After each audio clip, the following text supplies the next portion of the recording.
වෘෂභ රාශියේ හිටපු ගුරු ගමන් කිරීම සිද්ධ වෙන්නේ මිථුන රාශිය. ඔබට හිතෙනවා ගෙදර ඉන්නවට වැඩිය හොඳයි පිටේ හිටියානම් ගමේ ඉන්නවට වැඩිය හොඳයි වෙන ගමකට ගියා නම් පදිංචිය වෙනස් කරා නම් හොඳයි කියලා වගේ කරුණු හිතට දැනෙන්නට පුළුවන්. ලැබෙන ධනය පරිස්සමට වියහියදම් කරන්නටත් ටිකක් සැලකිලිමත් වෙන්නට ඕන.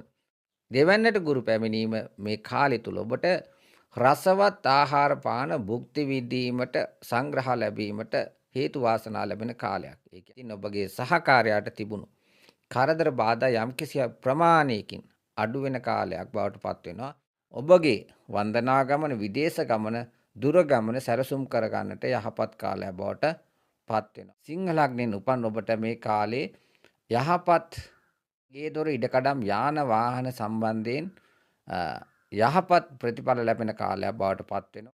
එතකොට ජ්‍යොතිෂයේදී කියනවා ගුරු ශුක්‍රෝ සදා වෛරං. ගුරුයි සිකුරුයි අතර මිත්‍රත්වයක් නැහැ, වෛරයක් තමයි තියෙන්නේ. ආධ්‍යාත්මික සුවය ළඟා කර ගන්නට පුළුවන් යහපත් කාලයක් බවට මෙම කාලය පත් වෙනවා. කරන්න ඕනි දේ මොකක්ද? කතා නොකරන්න ඕනි දේ මොනවාද කියලා කල්පනා කරලා ඔබ කතා කරත් හොඳයි. ඒ ආදරවන්තිය සමග තිබුණු මතභේද දුරු කරගෙන යහපත්ව කටයුතු කරන්නට පුළුවන් කාලයක් බවට පත් වෙනවා. ඔබට විරුද්ධව රහස් කුමන්ත්‍රණය කරපු අයට කරදර පැමිණෙන කාලයක් බවට පත් වෙනවා. සුරු ලග්නයේ ගමන් කිරීම තුළින් ඔබට වද බන්ධන නැත්තම් රහස් කුමන්ත්‍රණ තුළින් ඔබට කරදර පීඩා වෙන්න පුළුවන්.